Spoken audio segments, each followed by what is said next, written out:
자, 유시민 전 이사장 어제 유튜브 출연해서 이인규 씨 회고록 관련해서 먼저 이런저런 얘기를 많이 했는데 전반적인 취지는 이런 것 같습니다. 회고록 내용의 대부분은 사실인지 아닌지를 다툴 만한 가치조차 없다. 뭐 이런 입장인 것 같은데요. 자, 유시민 전 이사장의 목소리가 추가로 준비되어 있습니다. 이어서 듣고 가시죠. 자기가 한 모든 이야기가 확정된 사실인 것처럼 이야기를 하고 있는데 이제 저희 재단에서는 그중에서 우리가 사실관계에 관해서 조금 바로잡을 필요가 있을 정도로 의미 있는 거, 그 세 가지 정도, 가볍게 세 가지 정도를 정리를 했고요. 나머지는 그것이 사실인지 아닌지를 다툴 만한 가치조차 없다, 이렇게 정리를 한 거죠. 네, 유시민 이사장은 저렇게 얘기했고 이인규 변호사도 연합뉴스와의 인터뷰에서인가요? 또 이렇게 얘기했습니다. 내가 직접 경험한 수사 기록에 있는 내용을 팩트에 기반해서 적은 것입니다. 책에 문제가 있다면 정치 검사니 뭐니 추상적으로 저를 비판하지 마시고요. 구체적으로 어떤 부분이 잘못됐는지 지적해 주십시오라고 이야기했습니다. 복귀한 위원장님, 추상적으로 말고 구체적으로 어떤 부분이 잘못됐는지 지적해달라는 이인규 변호사의 저 얘기에 복 위원장님은 어떻게 화답하시겠습니까? 본인 그라운드로 들어와라 이런 말 아니겠습니까? 아까 김종혁 위원장님 말씀하신 것처럼 왜 이 시기에 노무현 대통령을 모욕하는 이런 책이 나오는지 잘 이해가 안 갑니다. 있다면 두 가지 이유 정도가 될 텐데 이인규 당시 검사가 나는 검사로서 열심히 수사만 한 건데 나쁜 검사로 찍혔다. 그래서 나는 다시 명예회복하고 싶다. 검찰공화국이라는 말이 들을 정도로 지금은 이제 검사가 힘을 쓰고 있으니 지금 책을 내도 큰 문제가 되지 않겠느냐라는 생각이 하나 들어가 있는 것 같고 예.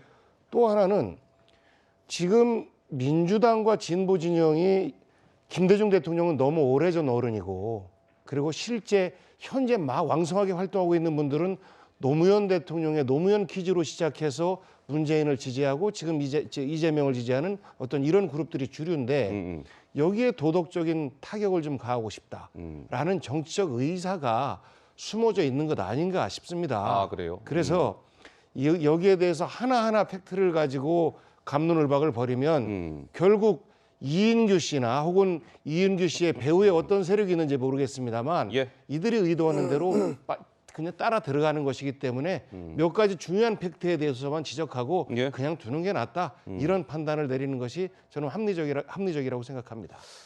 자, 그러면 이렇게 한번 보시죠. 유시민 전 이사장이 어제 이제 이런 얘기도 합니다. 그렇다면 왜 이 시점에 이인규라는 전 대검 중수부장, 노무현 당시 대통령의 수사를 지휘 책임자였잖아요.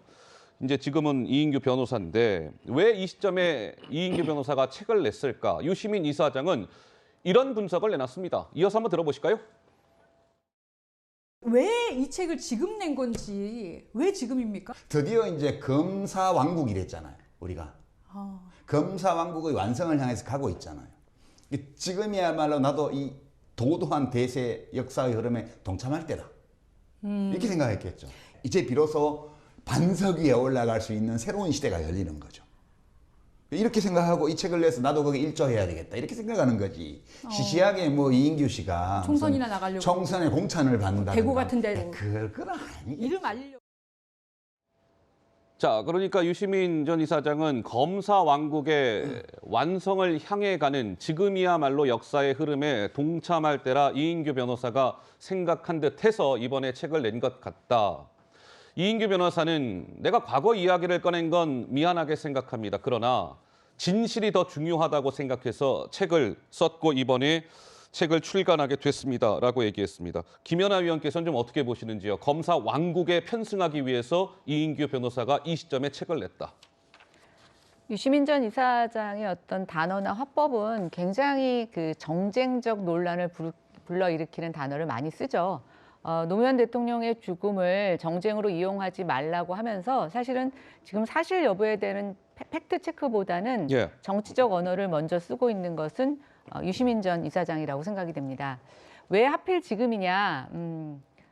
이게 갑자기 준비된 책 같지는 않아요. 네, 꽤 이제 뭐 자기의 수사 기록 같은 것들을 기억을 정리하고 했었고 또 본인이 출판에 대한 이유를 얘기한 것 중에 보면은 이제 아마 작년쯤인가로 공소시효가 끝난 걸로 나오고 있습니다. 네. 노무현 대통령의 이 뇌물 사건에 대한 공소시효도 이제 끝났고, 그러니까 결국은 이제는 그 범죄에 대해서 잘잘못을 가리자라는 게 아니라 그때 어떤 그 안타까운 죽음으로 인해서 매도됐던 또는 묻혔던 역사적 사실에 대해서 본인은 좀 얘기하고 싶었던 측면이 있는 것 같습니다.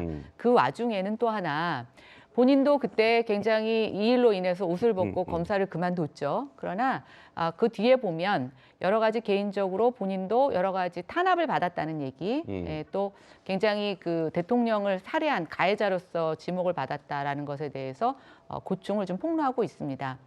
지금 이제 조국 전 장관이 재판 중에 있지만 네. 본인의 무죄에 대해서 책을 써서 뭐 이렇게 출판 북콘서트 기념회도 하고 했더라고요, 하고 최근에. 계시잖아요. 북콘서트. 예, 뭐 지금 예. 여러 가지 책을 써서 그 중에는 본인의 뭐 무고함 같은 것들을 밝히는 책도 많이 발간하고 계시는데요.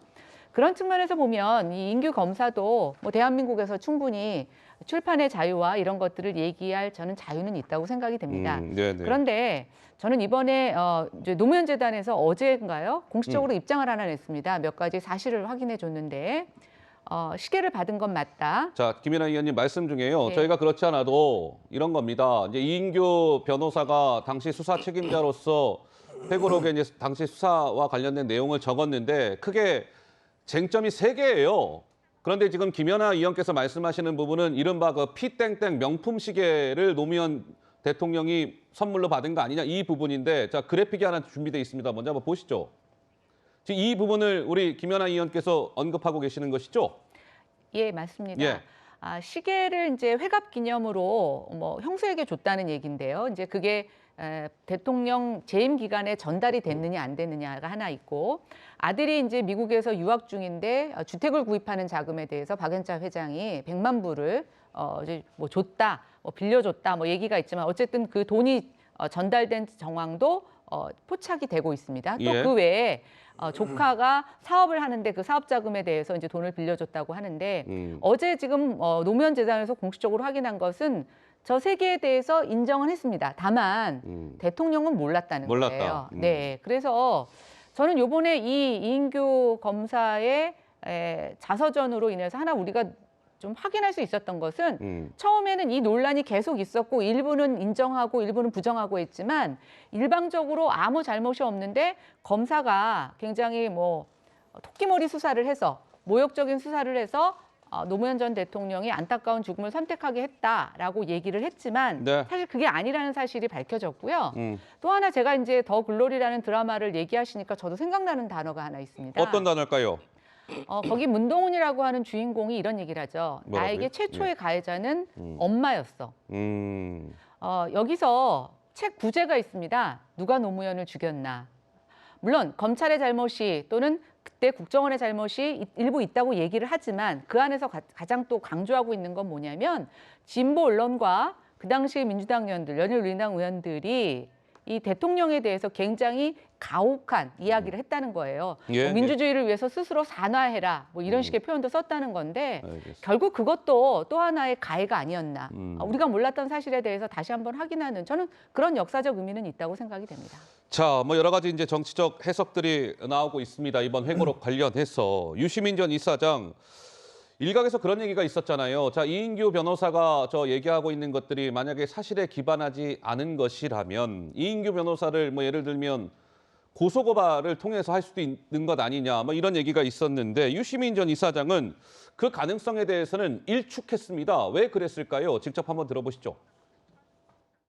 민사상 출판 금지나 판매 배포 금지 가처분 이거 할 수 있는데 아니 그냥 공론의 장에서 다투면 되지 뭐하러 이런 걸 하겠어요. 형사법으로 하게 되면 윤석열, 한동훈 검찰에다 이 사건을 갖다 줘야 되잖아요. 그 짓을 어떻게 해요? 법무부 장관부터 다 이인규 씨하고 비슷한 분들이 대통령부터 싹 다 있는 검찰에 지금 뭐하러 갖다 주겠어요? 윤석열 검찰에 이 사건을 갖다 주는 일은 아마 없을 거다. 저는 그렇게 봐요. 자, 그러니까 유시민 이사장은 형사법으로 하게 되면 윤석열, 한동훈 검찰에 이번 이 노무현 전 대통령 관련된 사건을 갖다 줘야 한다. 사자 명예훼손 고소는 없을 겁니다. 근데 이인규 변호사는 나는요 이번에 책 쓰면서 고소를 각오하고 썼습니다. 내가 거짓말을 한 것이라면 법정에서 수사 기록을 다 오픈하면 될 것 아니겠습니까? 근데 유시민 이사장은 뭐 법적 이런 대응은 안 하겠다는 취지로 얘기를 합니다. 장윤미 변호사님 왜 그런 겁니까? 사실 사자 명예훼손은 허위 사실이 전제입니다. 예. 그래서 허위인지 아닌지 여부를 가리게 될 텐데 이 관련해서 수사 기록 이 전 부장도 이 기록을 본인이 갖고 있지는 않다라고 했거든요. 검찰이 보관하고 예. 있답니다. 후배들이 자기에게 올린 보고서에 좀 기반해서 추상적일 수는 있지만 기억에 의존해서 했다라고 합니다. 그런데 지금 검찰에 이 허위 사실 여부의 판단을 맡길 때 이게 또 정치적으로 굉장히 또 회자가 되고 또 민주당 입장에서는 악용된다라는 인상을 지울 수가 없을 것으로 보여서 그런 것 같고요. 아하. 예, 일단 이게 수사선상에 오르게 되면 그래서 만약에 기소가 되게 된다면 이 재판 과정 중에 허위 여부를 가리기 위해서 수사 기록 그리고 이 수사 기록에 진술한 사람들이 이 진위 여부 그리고 진술이 제대로 담겼는지 여부를 재판 과정 중에 좀 드러낼 수밖에 없는 국면이 있을 수밖에 없어서 예. 이 부분은 오히려 정무적으로 좀 마이너스다 이런 판단을 내린 것 같습니다. 아, 고소고발을 진행하게 되면 오히려 좀 마이너스가 될 것 같다. 뭐 이런 판단인 것 같다. 뭐 이런 말씀이신데